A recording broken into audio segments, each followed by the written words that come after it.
Hello everyone, this will be the last section for your unit number 4. So, and also this will be the last lecture for your semester. Okay, so unfortunately this section will be a little longer session because it has a lot of things to discuss. So under this section, we're going to talk about the objects, vibrations and oscillations.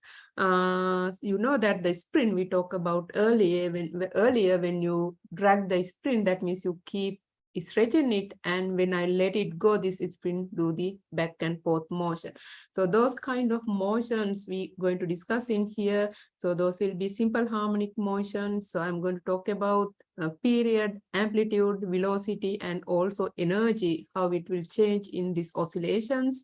And then we're going to move into the interference of waves, little bit, principle of superposition again, and then little bit about standing waves. And next we're going to move into the sound waves, and we're going to talk about the frequency shift of the sound. We call it as Doppler effect. Those will be the plan for the this section. But what we doing for your textbook will be, let me share, it will be your chapters, 2 chapters together. That will be chapter 16 and 17 on the textbook. Okay, so this is the part that we're going to cover for today. So now let's see presentation.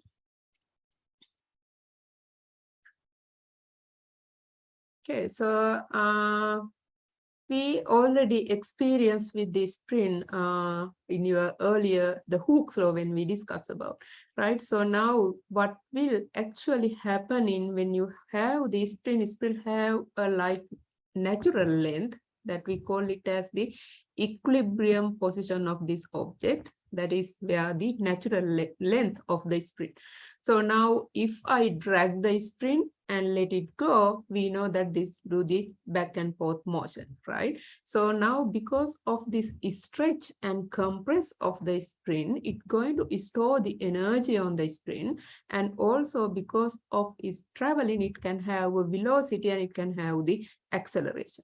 Right, so those things are related to the simple harmonic motion that we can discuss the relation of displacement, acceleration, and also angular frequency, and those things into the consideration of your physics class. Okay, so now when we do this kind of things earlier too, we discussed about the period and frequency. So you remember that what is the period is? Period is time to complete one cycle. In this case, if I start here, this object go here and go back all the way here, exactly same distance, and then come back to your starting point. If you measure the time for that one complete cycle, we call it as the period, right? And also we call it as the frequency. Frequency will be the basically how many cycles it will take per second. That is called it as a frequency measured in hertz, as we discussed, right?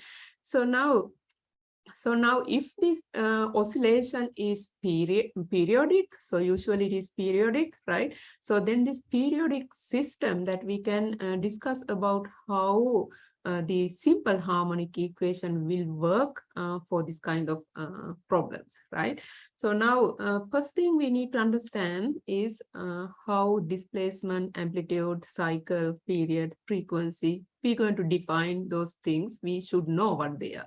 So we already know what the cycle is. We discussed the period, we discussed about the frequency, but what is the amplitude means? Amplitude means if it is a sinusoidal wave, then your amplitude of the wave will be basically when it travel like this, your maximum height point will be the amplitude in the wave. If it is a wave like this, right? So this height, we call it as the amplitude.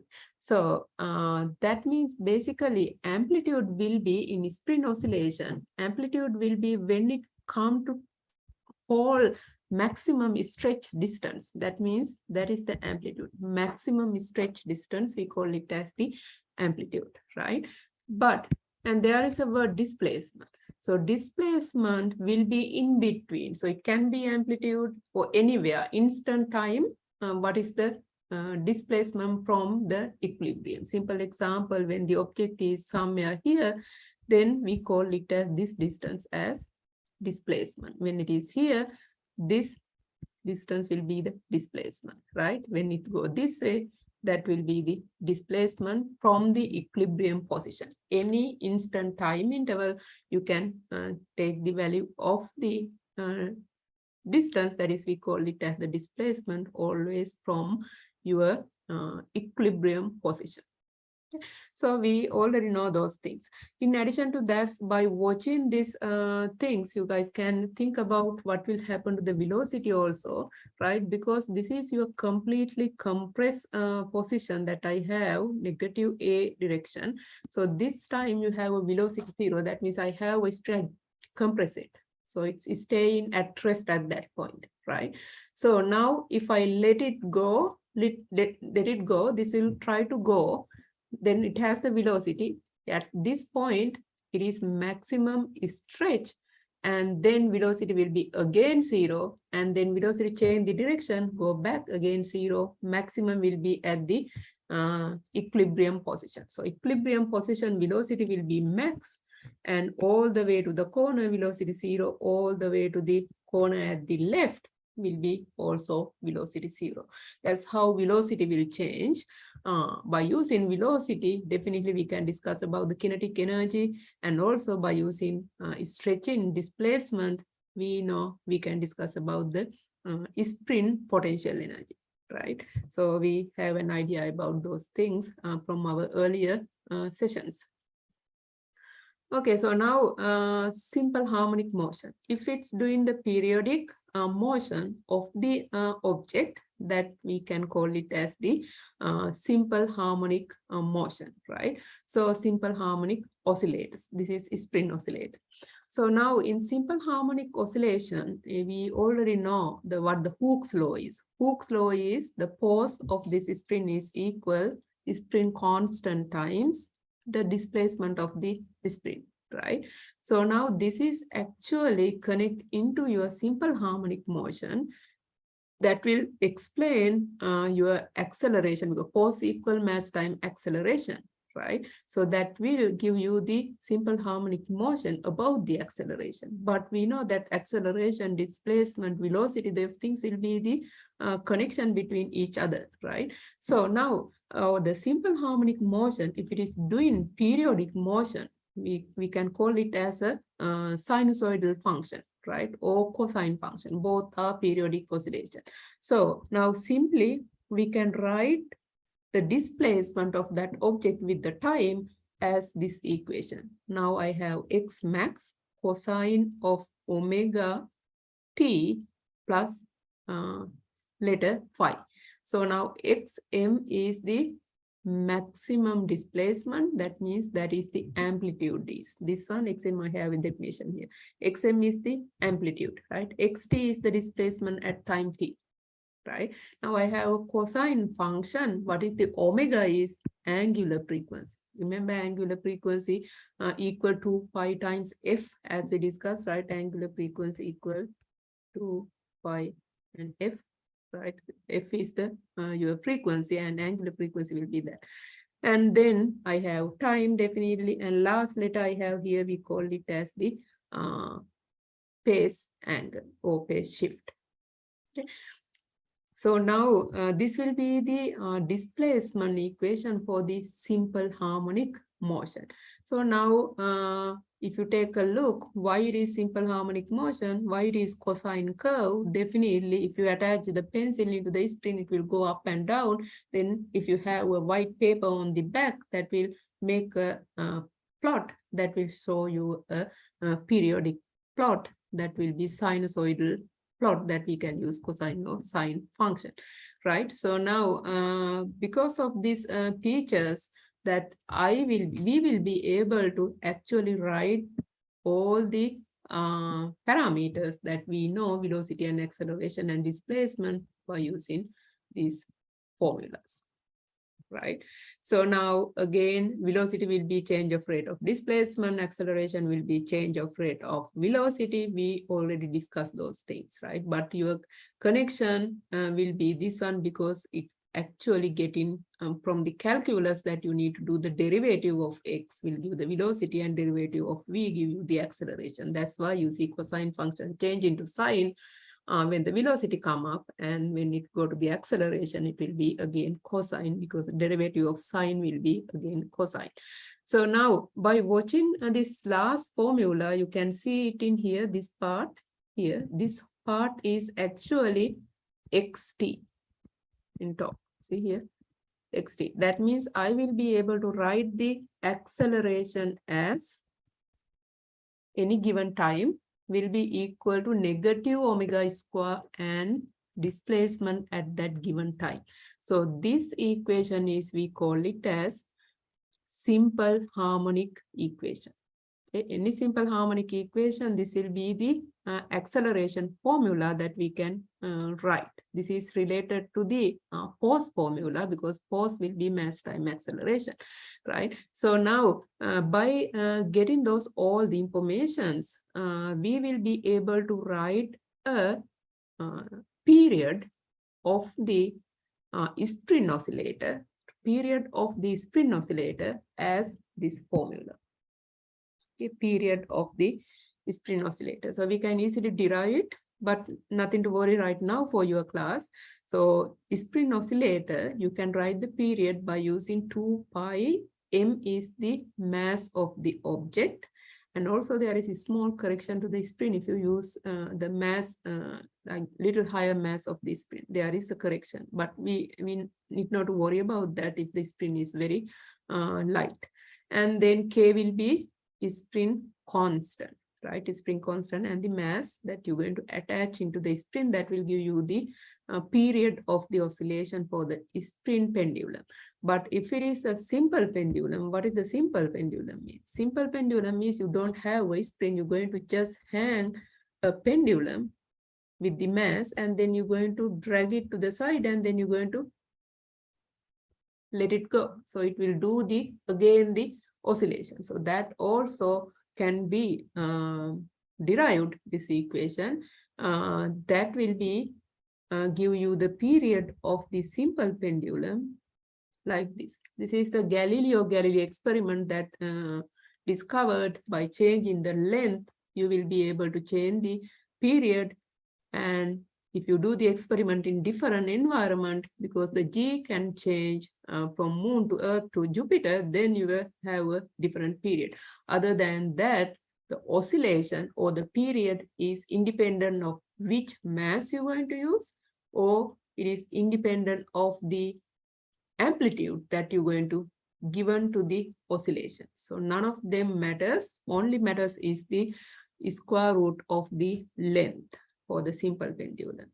Okay, and in addition to that, I want you to take a look a little bit about these 3 plots, because I think it is important that you understand basically what is the period is. As we know, period will take one complete cycle, time will be the period, right? But this is looks like, you see that I have a displacement curve, and for the with the time for different frequencies, right? So see how you identify different frequencies, because if your wave in time axis going exactly in the same position, that have a same frequency and same period. Simple example, in this example, you see here, I have same period and same frequency on these 2 waves. Only difference is these 2 waves has different amplitude, right? But if you go to my second figure in here, second figure, you will see your amplitude is the same. Amplitude is same for both curves, but what can you say about the frequency and the period? They are not the same. right? They have different frequency and the period. So now I mentioned about the phase shift earlier, that 5 letter that I mentioned, right? So that will show you in your example C here, you will see that there is a difference in between these two curves, because you see that these are not starting by comparing here. These all are starting, this is starting with maximum peak on both, and this is starting maximum peak on both. But here, this one is starting seems to be maximum peak, but this maximum peak is staying somewhere here. That is, we call it as the two waves are in different phase. They are not starting with the same angle. That is called it as phase shift. That is this 5 letter basically. Okay. Okay, so now I think that's enough to get an understanding about the simple harmonic oscillations.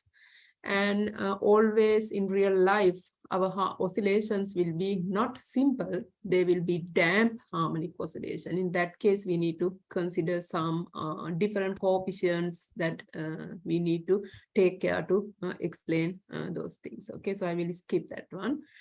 And then wave motion. So now waves, as we discussed, should have amplitude, wavelength, frequency, period, and also a velocity, right?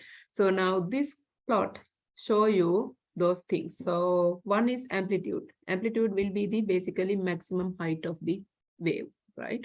And so this point we call it as crest point. If you measure the distance from crest to crest, we call it as wavelength. In time axis, that will be the period, right? So now the wave will be traveling with some velocity. That velocity we can define by using frequency and the wavelength. So if you have speed, it's constant speed, like electromagnetic waves that you're going to use in 156 class, at that time your wavelength and the frequency both should change, because your speed will be speed of light. So according to these things, frequency, wavelength should be changed to manage the velocity of the wave, right? So now waves will be divided into two categories. One is the transverse wave and the other one is the longitudinal wave. So now transverse waves means basically a particle that if you take a kind of cord, that if you try to do the oscillation of the cord, you know what will happen? It will produce this kind of wave, right? So now what will happen? This particle, if you think about the particle, you see those are going upward direction and then it start to go downward direction. Each particle of the wave going up and down, up and down. That means you see that the velocity of this wave is still towards this direction. That's the propagation direction of the wave. That's the velocity direction. But your individual particle of the wave moving perpendicular to the direction of the velocity, those we call it as the transverse waves. So example will be light waves that you're going to learn in your physics 2 class. Okay, and other one is the longitudinal waves. Longitudinal waves means like sound waves. When I knock this table, you know that each particle inside this table will do back and forth motion. So now it will be like a sprint. So you have a velocity of the wave in this direction. Velocity of the wave is this direction, but sprint particles will do back and forth, right? That means they are traveling exactly parallel or anti-parallel to the velocity. So those waves we call it as longitudinal waves. Now sound wave will be a longitudinal wave, right? So now although you have transverse, longitudinal, but both of them have the wave properties. Wavelength, amplitude, frequency, velocity, those will be common, should have for both of them. Okay. So now reflection and transmission of the wave, right? So now if you have a tight end, simple example, if you try to oscillate a cord by tightening the other end, what will happen is this wave will hit all the way corner. This is the wave that you create. It will go to the corner and then it will reflect back and travel. That is called it as the reflection, right? So now, if it is an open end, then what will happen is your wave going to be transmitted. Part of that going to be transmitted. Part of that may be reflection, right? So transmission means wave is going to the keep continue to the next media and keep continue. So that is the transmission, go through the media, right? So now if you have a light and heavy section, so then in this case there is a transmission and reflected both, because transmission will go in the same direction as it is, reflection will turn a small wave back and then travel, right?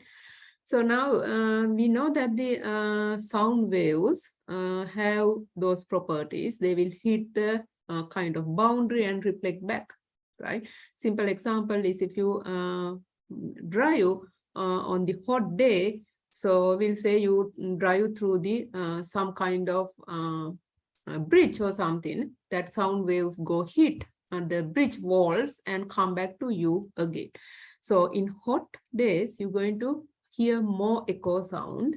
So echo sound is coming from because of the reflection of the sound waves, right? It will happen this kind of features. Because of that, you're going to hear the echo sound. So in hot day, it will be you can clearly hear more echo sound than the winter. So we're going to discuss that later, why it is higher in the summer, right? And so now let's move into the interference or the superposition principle, right? So waves, it doesn't matter, light waves or sound waves, any kind of waves will be superposition when you have more waves.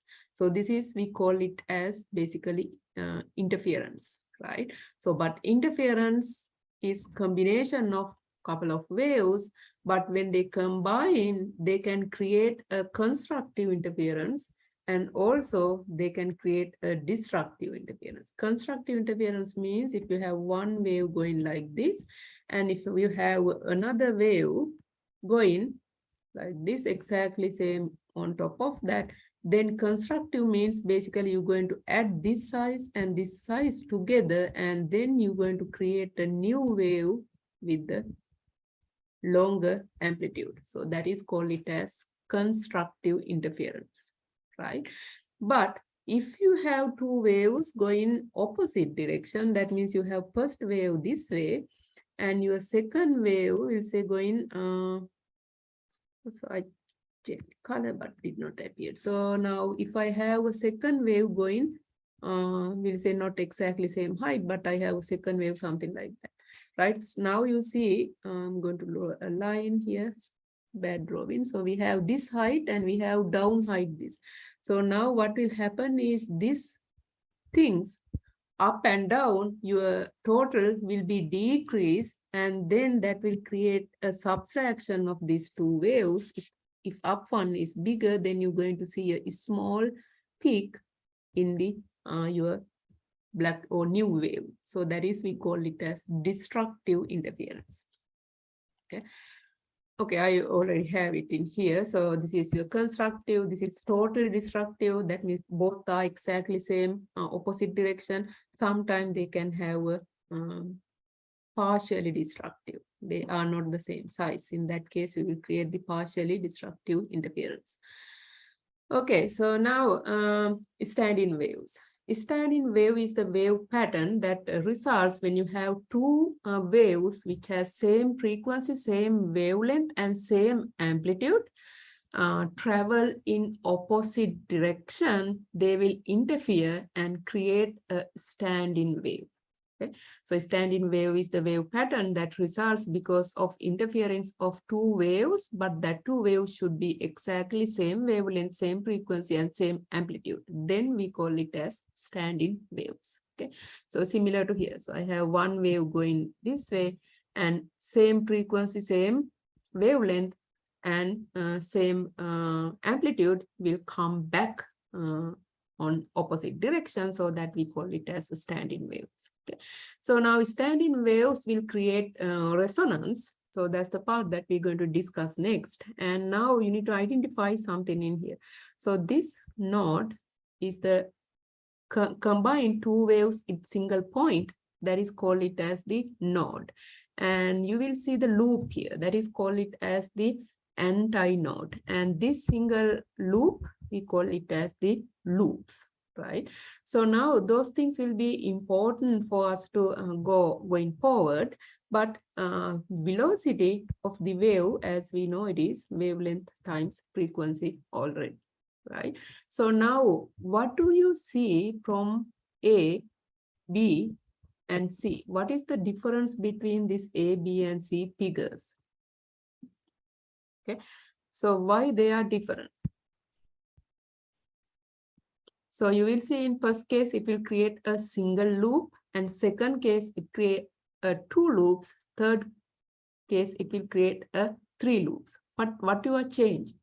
You are actually changing the wavelength. That means you are changing the frequency.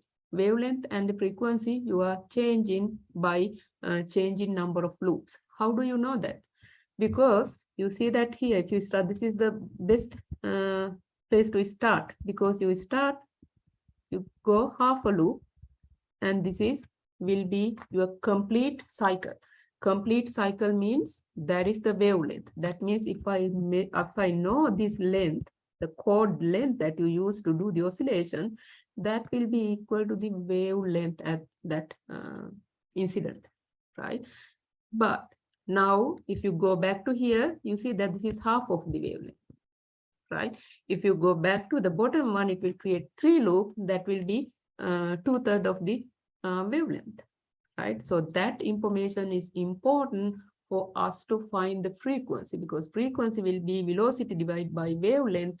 When you have a greater wavelength, then your frequency going to have a lower value, right? So your wavelength is greater means basically you have lower frequency. To identify those things, it will be useful us to identify the relation of the length and the wavelength. Okay, so now let's move into the next one. So now I have a cord that that I stick into the both ending to the wall. Then I'm going to drag it and let it go, right? If I do that, I can create a one loop here, two loop here, and three loop. How do I create this kind of loops? Because I keep changing the frequency of the signal. That vibrator, we can create a frequency. So that vibrator will handle the change in the frequency. Then you will be able to create one loop, two loop, and three loop. In this case also, you know that in this case, it is the L equal wavelength. This will be half a wavelength. This will be 2/3 of the wavelength, right? So now why it is labeling as lambda 1, lambda 2, lambda 3? Because they have different wavelength. I just want you to understand something in here. If you calculate the frequency will be able to calculate by using frequency equal velocity over wavelength, right? So now in this case, wavelength equal twice of L. In this case, wavelength equal L. In this case, wavelength equal twice of L divided by 3, right? So now by watching this information, if I write frequency here will be V over 2L. Frequency here will be V over L. Frequency, this is frequency I'm writing. And in this case, frequency will be V over 2L and 3, right? So now what you see is your frequency is, what happened to the frequency? Frequency is increasing, right? Frequency is increasing when you go one loop to three loops, right? You can create more loops. That means you keep increasing the frequency, but how much you increase? If you double this frequency, you're going to get the second frequency. If you triple your first frequency, you're going to get the third frequency. Because of this relation, those we call it as harmonic. The first harmonic, you will see have a frequency F1. The second harmonic you're going to see will be double of that frequency. Because of that, we're going to call it as second harmonic. If you treat next harmonic as triple of the first frequency, we're going to call it as third harmonic. But some of the cases, some of the harmonic going to skip. In that case, we need to define them correctly. Maybe you have odd numbers frequency. Maybe you have only even numbers of frequency. So we need to think the problem in that way. This will be real example that we can find the oscillations, standing waves oscillations, okay, pattern very clearly. Okay, so now let's move into the sounds little bit. So now sound can travel to the any media, but definitely not in the vacuum. Vacuum is the where the velocity of sound is zero, no sound travel. So now it's very important that the speed of the sound is changing according to the temperature. A simple example is, you see that the temperature, this is normal there, we have around 20 centigrade. Then 0 degrees, I have lower speed of sound. That means speed of sound is greater when the temperature is greater. That's the reason that I mentioned earlier. In summer day, when you travel through the bridge, you're going to hear more echo sound because it is traveling faster than the winter day, because it traveling higher velocity in the high temperature. Okay. So now, in addition to that, there is very important thing in here. You will see a solid material have the more higher velocities than the liquid and the gas. So gas state, we have a lowest velocity, and then liquid will be the next one, and next one will be the solid. That means if I have this kind of solid, you see that the speed of the sound is greater than the water, and then air has the less than the water. So that's how the speed of the sound varies. So now speed of the sound in usual, our temperature will be around 340, as we know, 340, right? That is our usual, the normal temperature, outside temperature, speed of sound. I have a simple example in here. What is the speed of the light is? I just want you to compare these two, because the speed of the light is millions times greater than the speed of the sound. It is 3 times 10 to the power 8 meters per second. Okay, millions times faster than sound. Okay, so now characteristic of sounds. Sound has some definitions: loudness, pitch, sound, ultrasound, infrasound, those kind of words, right? Loudness basically related into the intensity of the sound, that amplitude of the wave. So that will related to the loudness of the sound. Okay, so pitch sound is related to the frequency of the wave. That means your time axis of the wave will be related to the pitch sound. So now audible range is the range that as a human we can hear. So we can hear in this range on the frequency scale 20 hertz to 20,000 hertz. Okay, but ultrasound is above 20,000 hertz that we cannot hear, but some animal can hear, like dogs can hear 50,000, bats can hear 100,000 hertz. Okay, and infrasound will be the below 20 hertz. So that will be basically thunders and earthquakes sounds. Okay, normally speaking, sound will be in between 300 to 3,000 range. Okay, in hertz. Okay, so intensity of the sound, we're going to measure it by using special units. We call it as decibel. So decibel unit is convert by using intensity by using this formula. So I is the intensity that have it on the source, and I naught is, we call it as the threshold herein, that will be a constant. I have it in here. Okay, and then after you plug it into here, you will be able to convert that into the decibel units. Decibel is a logarithmic intensity ratio of the intensity. Okay, so that you need to take that calculation to convert into the decibel. But what is the intensity? Intensity will be measured by using watts per meter squared. So that means you basically measure in power per cross-sectional area, right? That's what the watts per meter squared mean. So now that means intensity is defined by using the power of the source divided by 4 pi r squared. Now, what is the 4 pi r squared is? That will be basically a cross-sectional area of the whole source. If you have a sphere, if you have a source here, if your point of interest in here, then you have a whole sphere in this area, then you take the power produced by this, divide by this whole surface area of the sphere, and then you will be able to calculate the intensity at that point. That's how the intensity is defined.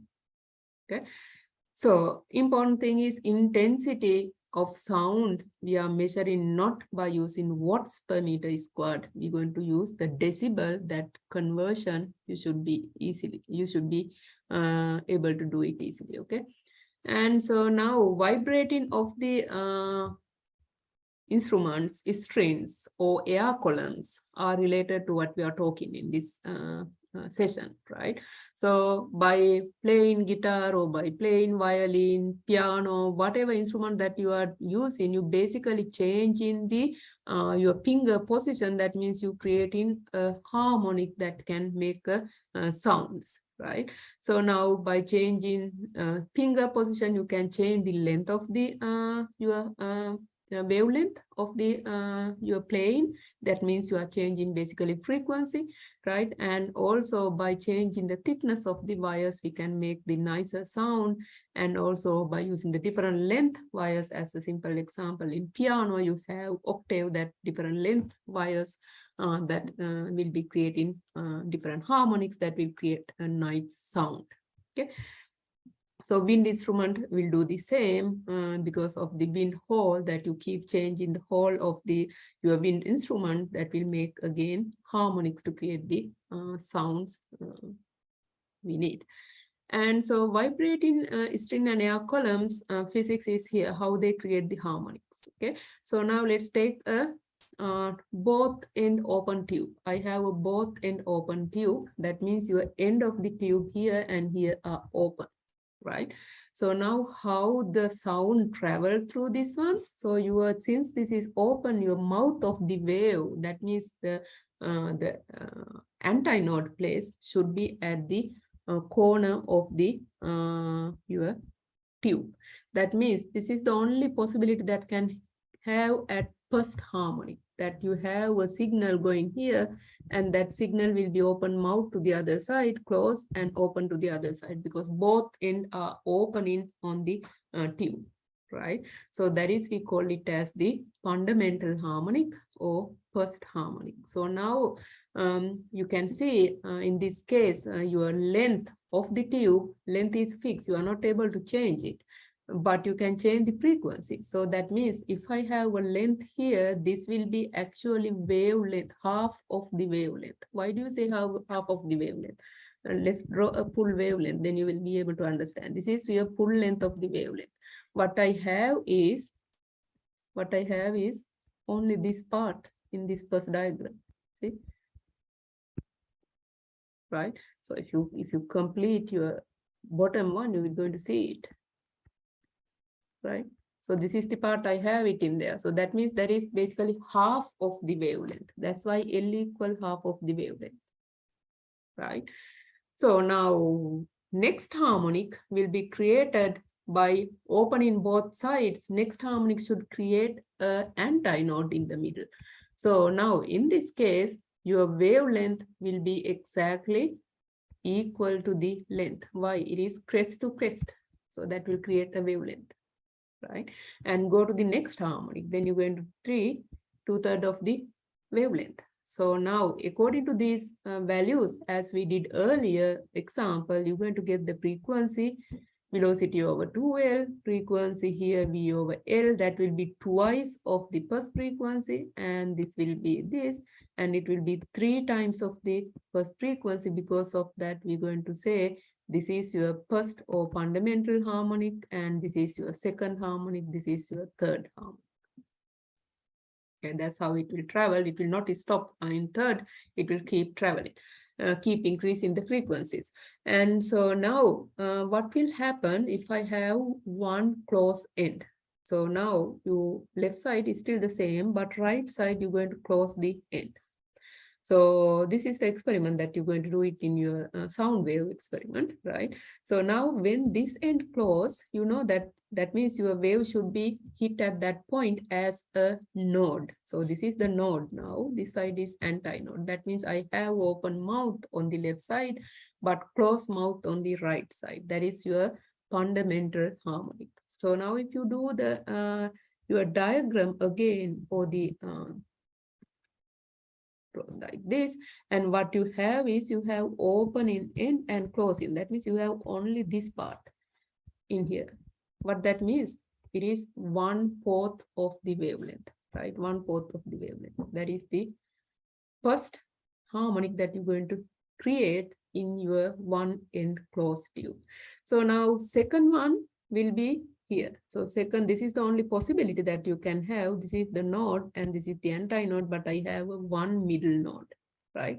So now in this case, you see that your wavelength, how do you relate the wavelength? That means you have basically this whole part. It will be 3/4 of the wavelength, right? So that's why I have 3/4 in here. Now, if you do the calculation, this is very important thing, you will get only odd harmonic. That means this is fundamental, but this is third harmonic. That means you are missing second harmonic when you close the one end. Okay. So now if you keep moving, next one will be fifth harmonic, that we're going to get the only odd harmonic in by closing one end. So now it is very easy to understand by watching the things. So now you think that when you have a tube that has same length, if I close the one end of that tube, that means I am going to decrease the frequency, because you see that here I have frequency, here I have frequency V over 2L, here I have frequency V over 4L. That means by closing one end, you decrease the frequency. By opening both ends, you increase the frequency, right? So in another way, you can think if you have short tube and longer tube. So you're going to think about how that's going to work. You have a short tube and long tube, but you're going to keep both end open in both tube. Which tube has longer frequency? So you're going to do that calculation yourself and also in your recitation session. Okay, so this will be the Doppler effect. Doppler effect occurs when source of the light or source of the sound travel with respect to the observer. So Doppler effect in light we're going to discuss in your next class, but Doppler effect of sound is here. Doppler effect of sound means basically there is a relative motion in between the source and the observer, right? So what that means, so if I have a fire truck at rest, so here is you, here is your friend. So now you both hear the same frequency. There is no reason to change it. They are in the same distance, right? So now you and friend going to stay there, but your fire truck traveling towards you. Now the frequency you hear will be different from what your friend hear. Do you hear greater frequency or do you hear lower frequency? You're going to hear greater frequency because source is moving towards you, right? That means you will hear the higher frequency. So that frequency shift that you and your friend hear, and we call it as the frequency shift. You earlier you and now you feel. So that frequency shift we call it as the Doppler effect. Okay. So now in this problem we can have 4 situations basically. What are the 4 situations? One is the observer is moving towards the source. We'll say you have fire truck. Here's the observer. This observer going to move towards the source without source is moving. So that is the first category. So observer going to move towards the source. And second category, observer is going to move away from the source, right? So that is two categories. And then observer going to at rest, but source is going to move towards the observer. Source going to move away from the observer. So now those are the four categories of the problem. You really need to understand that four, because you should know how to use the equation for these four categories very carefully. Okay, so now moving observer towards the source, right? So I'm going to jump into my final conclusion, and I'm going to explain that from this final equation. I have missing symbol in there, negative and positive, right? These four cases that I was talking about will be able to use exactly same equation, this equation, to the four cases, but you need to really understand what is happening. So now first case, let's go back. First case is moving observer to, let's describe this equation first. This equation is saying that this is your new frequency. When you move or observer move, after that what you hear, that's the new frequency. And this F is the original frequency. That means when there is no motion, that is called it as original frequency. So now this is sound speed. This is observer speed. Sound is speed, source is speed. And sometimes it will be plus, sometimes it will be minus, and plus, right? So those are the four combinations together. So now let's go back to our each case and then discuss how to use this formula. So now I have minus and plus. So now moving observer towards the source, what that means.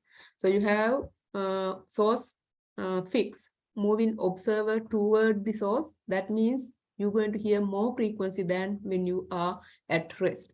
You're going to hear more frequency, right? So that means your F prime should be greater than F prime. That means new frequency you hear should be greater than the F.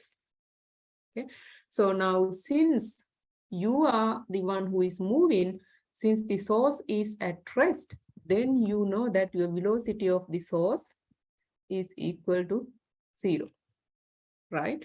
And now by watching these two things, you will be able to take the equation you had on the other side that I showed you. I'm going to rewrite that equation. I had V sound plus or minus V observer divided by V sound minus or plus V source. Right, this is the equation I had in there. So I'm going to show you how to use this equation, how to get this equation from this basically, right? Because you have this equation to identify which one to use. So now I decide that my source is 0. That means this part, your denominator will be convert only to V sound. Source velocity is 0, right? And then F prime equal F is there. So now I know that F prime should be greater than F.